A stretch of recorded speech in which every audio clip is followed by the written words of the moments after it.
Branch द्वारा नकली note छापकर भारत को आर्थिक नुकसान पहुंचाने वाले गिरोह के 5 सदस्यों को पुलिस द्वारा गिरफ्तार किया गया है, जिनसे पुलिस ने इंदौर से 3 और भोपाल से 2 आरोपियों को गिरफ्तार किया है, जिनके पास से लाखों रुपए के नकली नोट और कई इलेक्ट्रॉनिक उपकरण बरामद किए हैं। पूरे मामले में जानकारी देते हुए crime branch DCP Rajesh Tripathi द्वारा बताया गया कि मुखबिर की सूचना मिली थी, अनुराग नगर स्थित होटल इंटरसिटी में अवैध रूप से नकली नोट छापने का कार्य किया जा रहा है, जिसके बाद क्राइम ब्रांच द्वारा होटल के रूम नंबर 301 में दबिश दी गई तो वहां से पुलिस ने अब्दुल शुएब, रईस खान और प्रफुल्ल कुमार को पकड़ा है, जिनके रूम से तलाशी लेने पर बैग में से 500 और 1000 के नकली नोट की गड्डी मिली, जिनसे पूछताछ करने के बाद खुलासा हुआ कि अन्य साथियों के माध्यम से वह नकली नोटों की सप्लाई करते और जल्द ही अमीर बनने की ख्वाहिश थी। पूरे मामले में पूछताछ के बाद आरोपियों ने बताया कि हम लोग छिंदवाड़ा के रहने वाले और भोपाल के रहने वाले आकाश घारू और शंकर चौरसिया नामक व्यक्ति से ऑनलाइन फेसबुक के माध्यम से दोस्ती हुई थी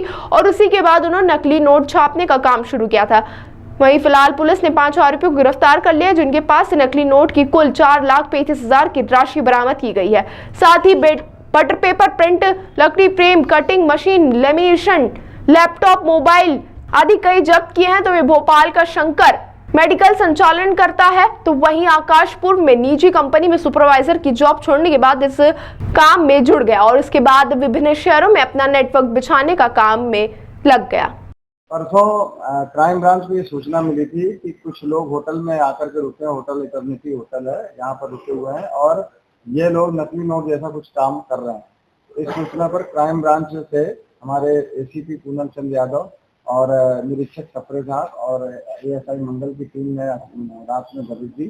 जब दबिश दिया तो मालूम पड़ा कि वहाँ पे कमरा होटल इटर्निटी में कमरा नंबर 301 और 302, इन दोनों कमरों पर कुछ आरोपी जो छिंदवाड़ा जिले के रहने वाले हैं, जिनके नाम है अब्दुल शुएब, रईस खान और प्रफुल्ल कुमार कोरी, इन तीनों को जब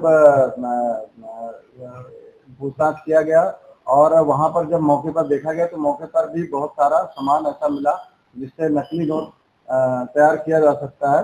और वहां पर मौके पर एक तो बहुत सारा बटर पेपर, प्रिंटर, लकड़ी का frame, cutting machine, lamination bundle, seal, laptop, mobile, laminator और एटीएम कार्ड वगैरह मिले।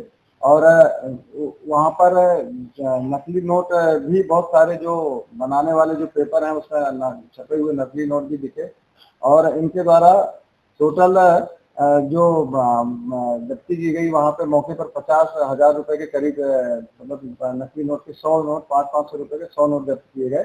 और फिर अब इनसे जब अलग से पूछताछ की गई तो इन्होंने बताया कि हमने भोपाल में भी नकली नोट को एक जगह बेचा है। वहाँ पर जब भोपाल में हमारी टीम तत्काल ही रवाना हुई और भोपाल जब टीम रवाना की थी तो वहाँ भोपाल से भी एक आकाश घारू और शंकर चौरसिया, इन दोनों को हिरासत में लेकर पूछताछ की गई तो इन्होंने भी इनके पास से मौके से लगभग 3,85,000 रुपए के नोट इनके पास से मिले। लगभग कुल 870 नोट 500 रुपए के नकली नोट बरामद किए गए हैं इन 5 आरोपियों से। अब इनसे पूछताछ की जा रही है कि ये नोटों को, नकली नोटों को कहाँ छपाया है और किस तरीके से ये प्रेरित हुए। इनसे भी प्रारंभिक पूछताछ में ये भी जानकारी आई है कि फेसबुक में एक सेकंड करेंसी करके एक ग्रुप चलता है, जिसमें कि अगर आप सेकंड करेंसी ग्रुप देखेंगे तो उसमें बहुत सारे नकली नोटों के फोटोग्राफ के साथ में बहुत सारे ऑफर हैं कि हम यहाँ पर इस तरह के नकली नोट बनाते हैं या हमको ऐसी आवश्यकता है। और काफी फोटोग्राफ्स भी उसमें हैं जो इन्होंने आरोपियों ने फेसबुक खोल करके दिखाया, तो उससे ये लोग जो है कनेक्टेड हुए। इन आरोपियों को पैसों की सख्त आवश्यकता थी, जिसकी वजह से ये काम करने के लिए प्रेरित हुए। इसमें एक मुख्य आरोपी गुजरात का रहने वाला है जो अभी फरार है, जिसके पीछे हम लोग दबिश दिए हुए हैं। उसका नाम नहीं सुना अभी उसको चूंकि उसकी टीमें लगी हुई हैं तो हम उसके बारे में अभी जानकारी आपको बाद में देंगे जैसे ही पकड़ा जाएगा। और उसके द्वारा इन तीनों को छिंदवाड़ा वाली जो ग्रुप है उनको जोड़ा गया था और इनको इस चीज के लिए प्रेरित किया गया था कि ये नकली नोट तैयार करें। और जो पेपर नकली नोट का था और उसमें वाटरमार्क भी इन लोगों ने बना लिया था, तो इससे हमने पूछताछ की गई तो इनके पास लैपटॉप में पहले ये सॉफ्ट कॉपी में उसको बनाते थे। इवन जो उसमें वाटरमार्क था महात्मा गांधी जी का जो चेहरा था वो भी इन्होंने उसी में पहले सॉफ्ट कॉपी में तैयार किया और फिर उसका प्रिंट आउट निकाला और ये कोशिश कर रहे थे बताने की जैसे ये असली है। और इस तरीके से ये पूरे काम करने में लगे हुए थे। ये जो टीम है ये लगभग 1.5 महीने से होटल पे रुकी हुई थी और ये काम कर रही थी। और होटल वालों को जब शंका हुई कि इसमें कुछ अवैध चीजें हो रही हैं तो उन्हीं की तरफ से फिर पुलिस को सूचना हुई। सर दोनों में अंतर क्या पाया गया जब नकली सामने आया और असली में कितना अंतर है, क्या सामान्यतः इसे पहचाना जा सकता है? हाँ नहीं, अगर ये जैसे जहाँ पे भीड़ भरे इलाके में अगर कहीं ये नकली नोट चला के निश्चित रूप से पहचान में नहीं आते। और इसमें चूंकि वाटर मार्क भी था और ये जो एक नोट पे जो क्वालिटी होती है मोटे मोटे जो कागज होते हैं वो भी उसी तरह के थे लगभग और हूबहू उसी की शक्ल के ये नकली नोट थे। इसलिए इनको पहचानना मुश्किल था और ये इस फिराक में थे कि इस नकली नोट को खपाया जाए और फिर और आगे इसमें कब से कर रहे थे और इनका बैकग्राउंड था? ये करीब 1.5 महीने से कर रहे थे। इसमें आरोपियों के अलग अलग बैकग्राउंड थे। इसमें से एक आरोपी रईस खान है, वो 9th तक ही पढ़ा लिखा है और शादियों में इवेंट का काम करता है। एक आरोपी जरूर अब्दुल शोएब है, ये आर्ट एंड डिजाइन से ग्रेजुएट इसने यहीं से किया है, अपने इंदौर से ही किया है, लेकिन ये वर्तमान में बेरोजगार है और इससे काफी घाटा लग गया था घर पे।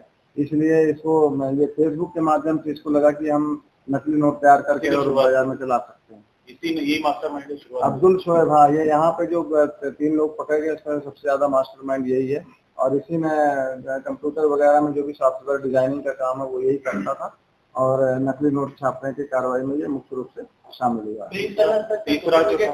तीसरा जो आरोपी उसका क्या कहते हैं? इसमें जो तीसरा आरोपी है, तीसरा आरोपी है प्रफुल्ल कुमार कोरी है, वो भी वर्तमान में 12वीं पास है और वर्तमान में बेरोजगारी का है और आर्थिक तंगी से जूझ रहा था। ये तीनों एक ही जिले छिंदवाड़ा के रहने वाले हैं और ये आसपास ही रहते हैं और इन लोगों ने ही इनको ये गुजरात वाले एक मुख्य सरगना के संपर्क में आए और फिर उन्हीं के कहने पे ये लोग यहाँ पर आकर के होटल में रुके और होटल में ये लोग नकली नोट का कारोबार करने। सिर्फ 500 ही छापे हैं कि कुछ और भी छापे? अभी तो इसमें जो हमें तो मिले हैं वो 500 रुपए के नोट ही मिले हैं। सर ये जो प्रिंट नोट जो है छापने का इन्होंने सोशल मीडिया से सीखा है या डेफिनेटली ये फेसबुक में मैंने आपको जैसे बताया कि एक सेकंड करेंसी करके ग्रुप है और जब आप उस सेकंड ग्रुप उसमें सेकंड करेंसी टाइप करते हैं तो उसी से मिलते जुलते और भी ग्रुप है। तो इस चीज से समझ में आता है, जैसे आपको एक बार पहले अकाउंट के बारे में बताया था कि अकाउंट जो लेने हैं, अकाउंट लेने देने का पूरा कारोबार भी उसी में रहता है। इसी तरह से ये फेसबुक में भी इसी तरह के नकली नोट के लिए भी इस तरह के लोगों ने ग्रुप तैयार करके रखे हैं और उसमें नकली नोट के बारे में बातचीत करते हैं और जो तैयार हो जाता है तो उससे वो इस तरह के सामानों के साथ में ये नकली नोट का कारोबार करने का प्रयास करते हैं। और इवन इस तरह के जो काम होते हैं उसमें सबसे ज्यादा यूज टेलीग्राम का होता है। टेलीग्राम में भी इस तरह के बहुत सारे ग्रुप चल रहे हैं और फेसबुक में भी इस तरह के ग्रुप है वो सब इंडिया के हैं या बाहर के हैं? नहीं, उसमें ज्यादातर इंडियन के लोग ही जुड़े हुए हैं, फॉरेन के लोगों को। भोपाल वाले का क्या रोल है? हाँ, भोपाल से जिसको पकड़ा, भोपाल में इसके पास में से लगभग 3,50,000 रुपए के नोट मिले हैं, इसके कब्जे से मिले हैं। वो इनसे लिए? हाँ, वो इन्हीं से लिए हुए। कितने में लिए? ये अभी इन्होंने 1 का 4 करके लिया है इन्होंने, मतलब अगर आप 1 लाख रुपए लेते हैं